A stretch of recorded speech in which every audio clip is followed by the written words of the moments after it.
Good, we're gonna look at the camera. Last one.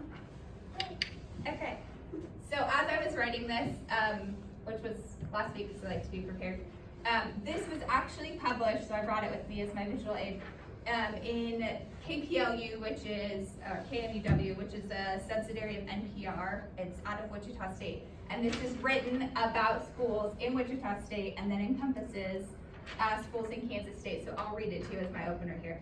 It says the total lunch debt students have accumulated in Kansas State has climbed to more than $23 million as of last year.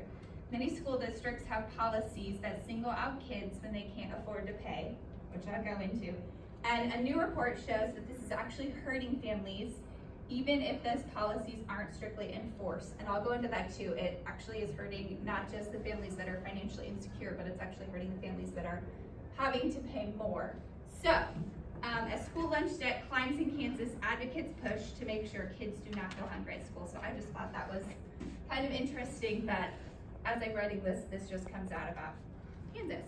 So with that startling information that hits so close to home, I'm here to talk to you today about a problem that Kansas families and schools are facing, brought about by the end of the pandemic and the shift away from the universal school meal program, and how we can find a way to get food free for all students regardless of economic status. As many of you know, I've worked in the school system since 2017, and I witnessed firsthand the negative effects that the end of this universal school meal program had on families, students, and school districts in Kansas.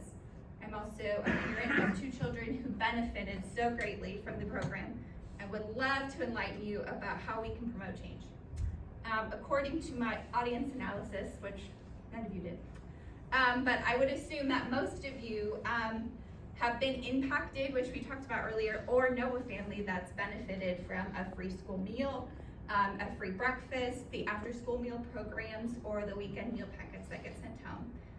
And I think you guys would all be surprised to know just how high the percentage of students that face food insecurity is, how lengthy the process is to qualify for a free or reduced meal.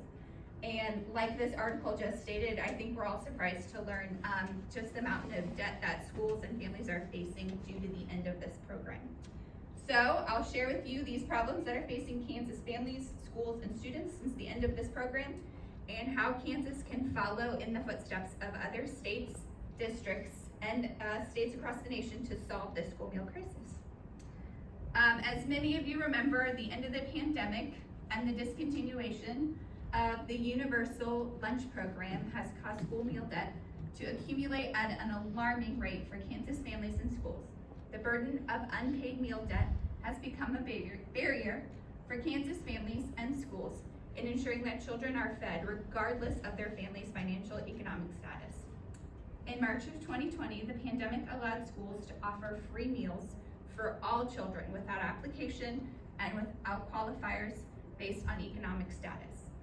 Kansas schools saw a 65% increase in school meal participation. Students across the state were fed, and most public school meal programs actually grew to be fully funded and fully staffed. Schools and families made the hard shift back to paid meals and long waits for applications to be processed for free and reduced meals with the end of this program. From where I sat as the head secretary, treasurer, and the one who charged these poor kids for their meals, I saw the devastating shift firsthand. Families who had grown used to free meals were shocked and surprised to receive large bills for their school meals their kids had eaten. And the hardships didn't stop there. In order to qualify for a free or reduced lunch, an application has to be filled out. This can take months and sometimes even longer if just one number or letter on that application is wrong. School meals are critical in supporting and filling the gaps and fighting hunger for poor nutrition. They serve low-income families who struggle to put food on the table. The benefits, though, go beyond the cafeteria, and they go beyond the budget. In fact, research shows that consistent, healthy meals benefit children academically and increase attendance. The School Nutrition Association posted information called School Meal Statistics, and it states that on average, students who eat breakfast and or lunch at school have been shown to achieve a 17.5% higher increase on tests, and attend 1.5 more days of school. This is a pillar in student success when you consider that approximately 41% of all students in Kansas qualify for free meals, and another 7% receive meals at the reduced price. According to a report released by the Kansas Appleseed, which is a nonprofit organization out of Kansas City that runs these reports, that does the research, and what they do is try and stamp out food hunger. They found that more than 90,000 children in the state of Kansas are facing food insecurity, and school meals are the most effective way to give these low-income students guaranteed access to food. Since ending the universal school meal program, Kansas communities have faced an alarming rise in school meal debt, disproportionately burdening financially insecure families. However, there is a path forward through participation in current meal programs that other states are doing.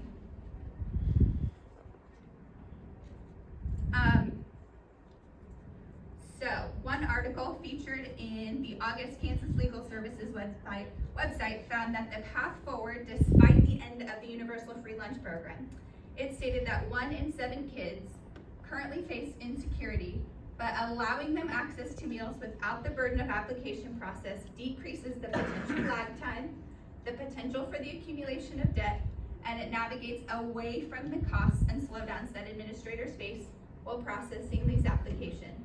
It also allows them to focus on serving students while bolstering meal program. So I'll pause there and just tell you kind of quickly from my experience where I sat. If you were getting school meals and your family hadn't applied for this since the universal school meal program ended, and you're just getting a lunch as a student, you're not worried about that bill, we would be calling your family, telling them that they owe money. If they did have the opportunity to come into the school and fill out that application, if they got the application wrong, if they got a number wrong, it would cause lag time for us to process it. We have to send it off to a third party that processes that application. We wait weeks for that to come back, and in the meantime, you're still eating a school meal, and that debt is still accumulating. And even if that application came back and you were approved for free or reduced meals, we do not go back and erase those charges. So this is why it's so important to be exploring these new programs so that kids aren't having to be the one in the middle getting caught up in that, and schools can just do the job of feeding kids, and it eliminates the burden on families. The other thing, a lot of these policies, like the one that this talked about that's disproportionate, if a kid gets to $20, which happens really quickly if a meal is $3, if a kid gets to $20 and their family has not paid, the school, most schools, and the school district I worked for, had a policy that we feed you an alternate meal, so peanut butter and jelly and a string cheese. You couldn't get the school meal that day. And so, if you are a kid who owes a lot of money and you get through the line and we stop you and give you a different meal, that is segregation in the cafeteria, and it is wrong to do to a child who has no control over their family's financial process. So, Kansas has actually seen a 5-fold participation in something called the Community Eligibility Provision Program, or CEP for short.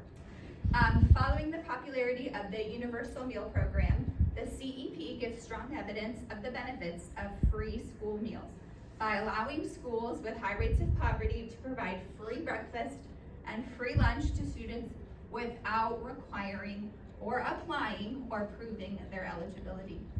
According to the Food Research and Action Center, 9 states, including California, Maine, Vermont, and Colorado, just to name a few, have passed legislation to bring back free school meals for all kids on a permanent basis, which alleviates the pressure on households struggling with food insecurities.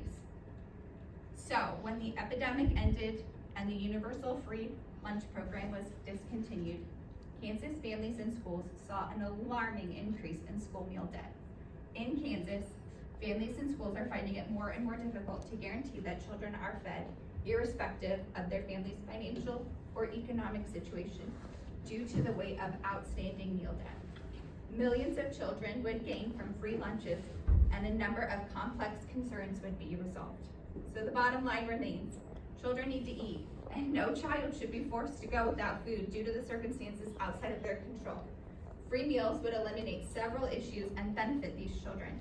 So Kansas needs to keep investigating these programs that are now in place and closely monitor the programs and process that are implemented in other states.